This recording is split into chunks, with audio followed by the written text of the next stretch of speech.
of everybody, but soon if I present, after this presentation, I hope that everybody, there is food for thought here, and I'm really grateful to Professor Javed Akram, who has launched the society, and also you heard about it yesterday. Unfortunately, my flight got late, and I couldn't really make it in time. But thank you for giving me the opportunity to talk to you today. Now, this is something to me, it is very close to my heart, from pediatric GI, the transition or the association with rare diseases, and we'll talk about it. And I think the best physician, yes, is the one who will inspire hope. Rare diseases, different definitions, but basically, it's any disease which is not that common, you can say. Often it's progressive, it's life-threatening, and you may not have a treatment available for it. A lot of disinterest also, I would say, because a lot of people think that this is a boring topic. But I'll make it interesting for you to show you how you can get involved in the diagnosis and management of rare diseases. A lot of these have no treatment, and a lot of time and money is wasted on trying to approach a diagnosis. 30% of the children will die before 5 years if they have a rare disease. We are an ever-increasing population, and we are a young population, and almost 50% of our population is under 18. So we are a very highly inbred community, and we marry in our cousins, and we marry in the same caste. If I ask any one of you, how many of you in the audience are married in the family? Anybody in the audience? This is a very small audience, but anybody married in the family? That's surprising, because a lot of times in the audience, half of them are married in the family. Now, but in Pakistani children, the biggest burden, which most of you understand, of disease and death is from malnutrition and infection. But a very large chunk of less understood is genetic diseases. So in Pakistan, after infectious disease and malnutrition, the biggest killer in children is genetic diseases. So 50% mortality in infancy is from genetic diseases. Now, but there are problems in Pakistan and challenges. The government and even the doctors haven't been interested in having a system of getting a diagnosis, treatment. So basically, these are health orphans. Anybody who suffers from a genetic disease in Pakistan, even though it is so common, it roams around like a health orphan. So the first public sector hospital which proposed a genetic disease center was Children's Hospital. And the prevalence of why the rare diseases in Pakistan are so common and not so rare, because, as I said, we are highly consanguineous. In KPK, more than 85% of marriages are among family. Exact prevalence data is lacking, and that's why we are here also, that we need to communicate more with each other and have better prevalence data from Pakistan. One of our leading collaborators, and this is his statement, as we have been working with them for the past 15 years, and 16 million Pakistanis right now suffer from genetic disorders.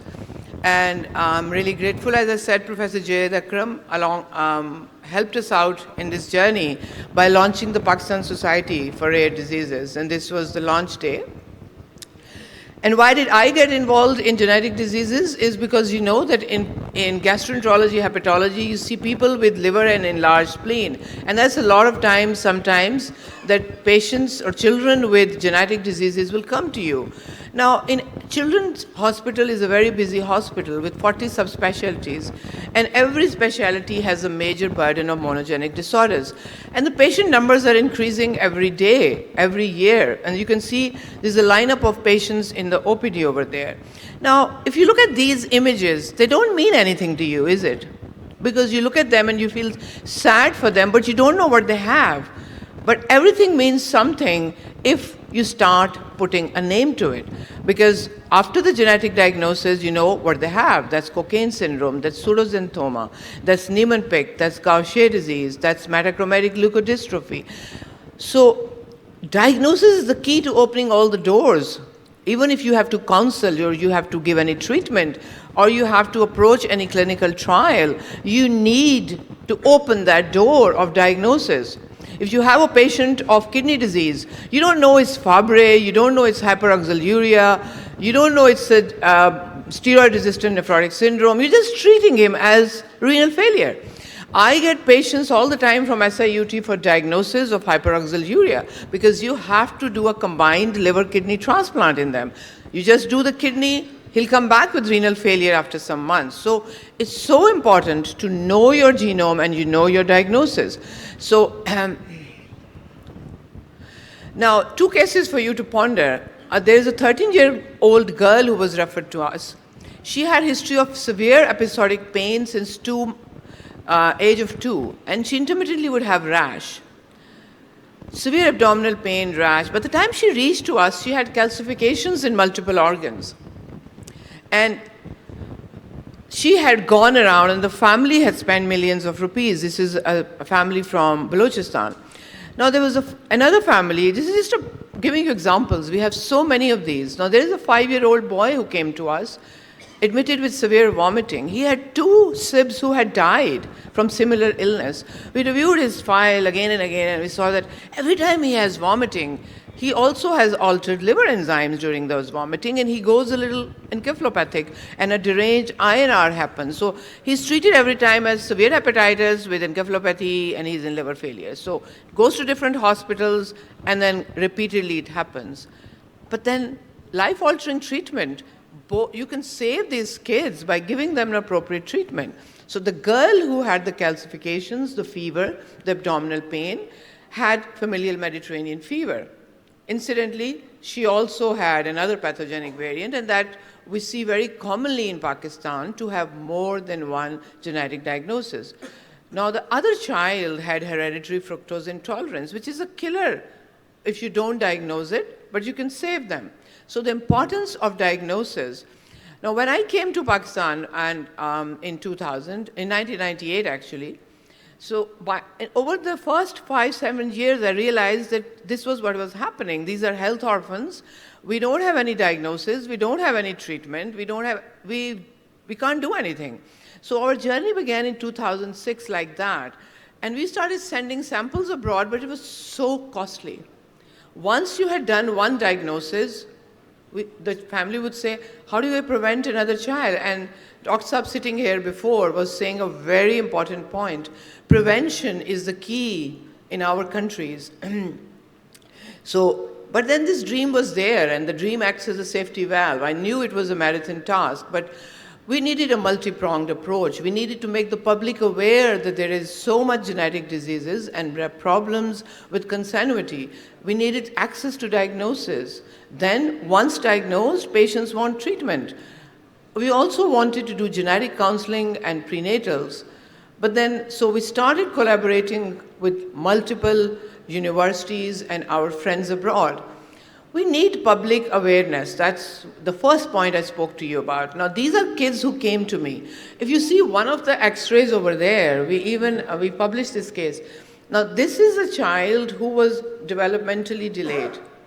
And you can see the nails in his head. Can you see those? Now, he was going to a local healer, and he was like putting nails in his head to get IQ going. And so we have to have awareness that there is developmental delay and genetic reasons for developmental delay or otherwise.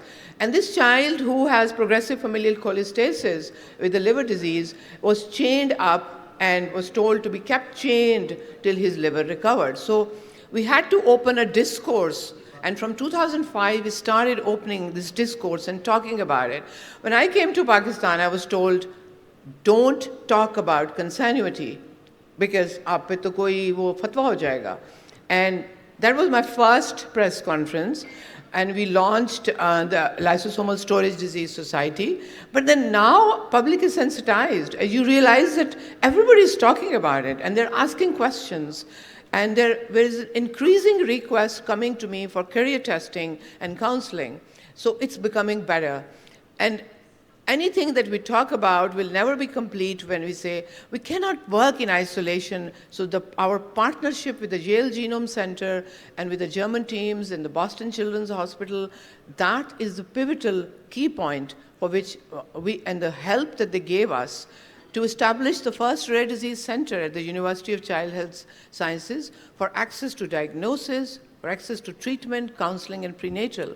And the first paper that we published when we completed 1,019 patients from 349 Pakistani families, and we published it and showing a very high diagnostic yield of positive genetic mutations.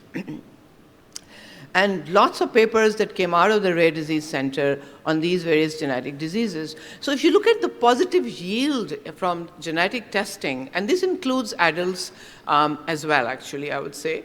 So huge genetic, but you look at the VUS, which is a huge number in most of the scientific publications abroad. I think the reason we don't have a lot of VUS is because we have to select our patients and be sure that we are dealing. So we many times do not get a variant of one. It's a positive diagnosis in an overwhelming majority. You see more males in our data, but that's probably because families are more likely to go ahead and bring out a male child for testing. And this is the Rare Disease Center data. And you can see that now this will be a little skewed because obviously genetic diseases are more common in pediatrics, but also because we offer treatment for lysosomal storage disorders.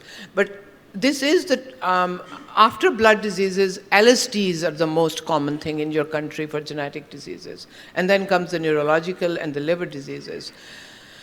So among the lysosomal storage disorders, we have every kind of storage disorder. Most common is the Gaucher. Now this is the picture that we were seeing before we were treating them. But fortunately, we have access to treatment now.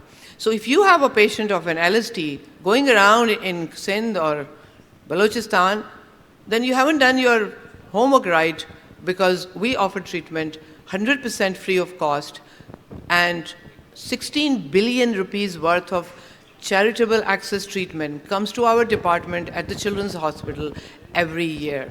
And I tell you, that's a bigger budget than health gives to all the hospitals in Punjab, leaving aside PKLI. So rest of the hospitals don't even have that. So these kind of charitable access for the rare diseases, this is all 100% free. And so all LSDs are treated for free. All of these orphan drugs are given for free because of networking. And thankfully, this treatment for Niemann-Pick came out in 2022. And beginning of 2022, they marketed in US, and we got patients on treatment in February 2022.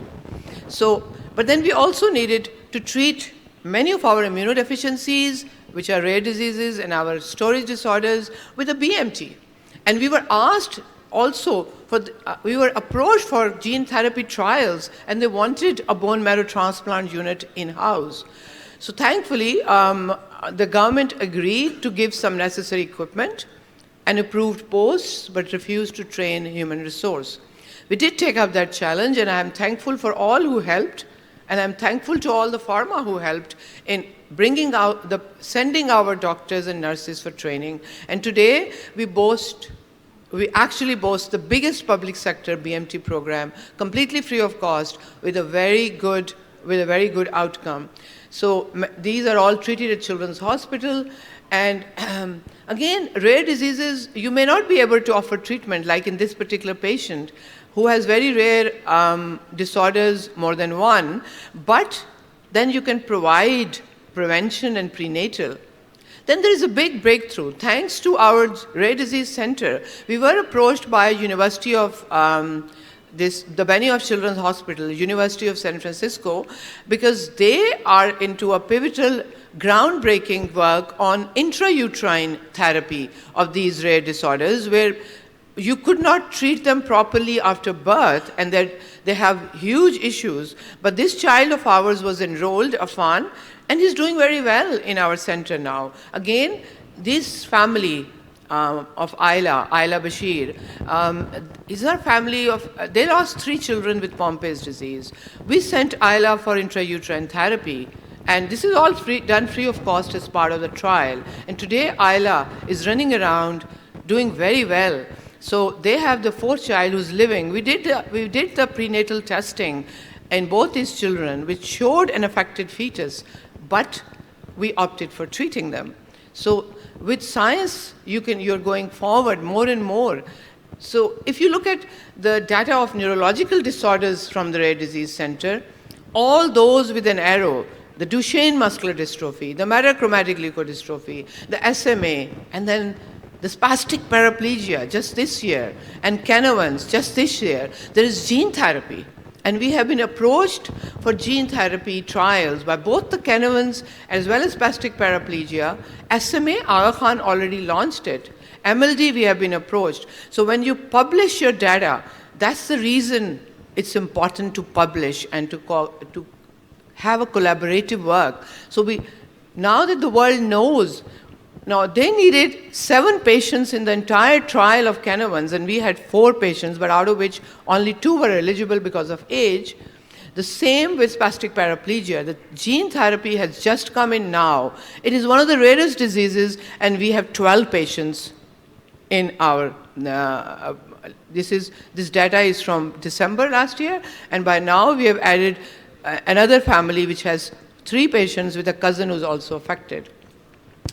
So the rarest of the rares, if you look at the neurological disorders, now multiple sulfatase deficiency, the gene therapy trial is on board, and we have approached for this one as well. And you look at congenital diarrheal disorders, and we have published a paper on this. Now many of them, if you diagnose them properly, have life-altering treatment. So all these patients, unless they had genetic testing done, how would we treat them? We would not be able to treat the A-beta lipoproteinemia properly, or the other rare congenital immunodeficiency disorders, which frequently also cause diarrhea in the initial stages. Now, we have all sorts of immunodeficiency, but if you diagnose them appropriately, you can go ahead and do the bone marrow transplant. Diagnosis does translate into life-saving treatment. Now, this child was diagnosed as early onset IBD, but then his other family members had IBD. We tested the patient, and he had IL-10 mutation. This is in cooperation with our Munich group, who does the early onset IBD screening. Since then, he's had a life-altering treatment of a bone marrow transplant, and he's doing perfectly fine. And we have published a lot of data on these patients. We'll skip over some of these genetic cholestatic disorders and come to an interesting thing. Now, all of you might be aware of these kind of images and read them in the newspapers. But do you know that your biggest problem sometimes as the secondary genomic finding that we find is related to the heart? Now, this teenage Pakistani tennis player dies of hypertrophic cardiomyopathy. And nobody knew about it. Beautiful girl, playing in the tournaments. Now, you have a huge burden of cardiomyopathies and arrhythmogenic defects in your population.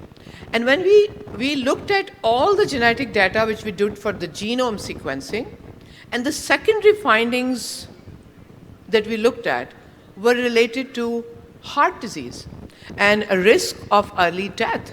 So your biggest secondary finding was risks for early cardiac death. Now that's something for the cardiology people also to ponder on. But then sometimes you also have life-saving treatments from a simple syrup.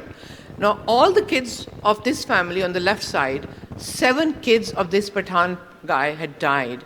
Referred to us, we found the gene of primary carnitine deficiency, and we only gave carnitine syrup, which is for a lifetime, and this kid is alive and well. These kids of pseudoxanthoma elasticum, they didn't understand the facies, they did not understand why the valves were involved. Now we are offering prenatal to them. Some of these diseases are missed and treated as other diseases, like these tyrosinemia patients were treated as rickets and hypophosphatemic rickets in all the hospitals and weren't doing well. So some diseases like leptin deficiencies and obesity and morbidity, these you can do something. For some, you can't, like progeria, you see a patient, and you see this other patient with 3M. But then you can offer prenatal and counseling for next. So huge understanding of the Pakistani genome has evolved from our massive parallel sequencing, and we have built a lot of database. So local expertise is very much needed. One big step is by Professor Javed Akram to launch this society. I really applaud him for that. We all need his support for that. And he's somebody that can make things happen. He's somebody who can make an impact. And I hope that we have more and more impact on sharing data, understanding genetic diseases. We did establish the first foundation for research in medical genetics and genomics, and we offer non-profit testing for that.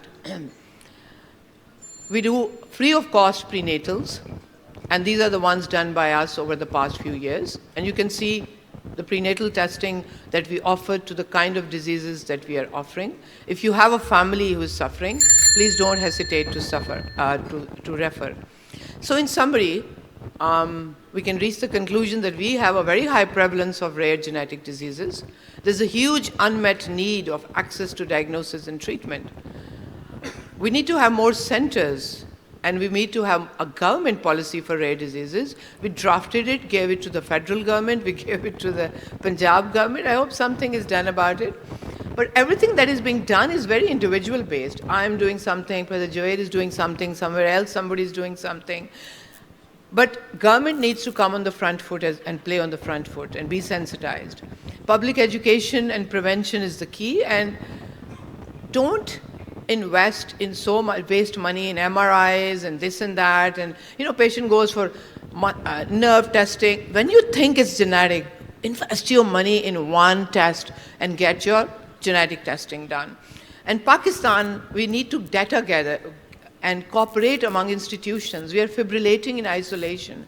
We have huge data which we have established at Children's Hospital, thankfully, because it's a tertiary care center. But we need more hospitals to come together with us. And we can then be a hub of clinical trials.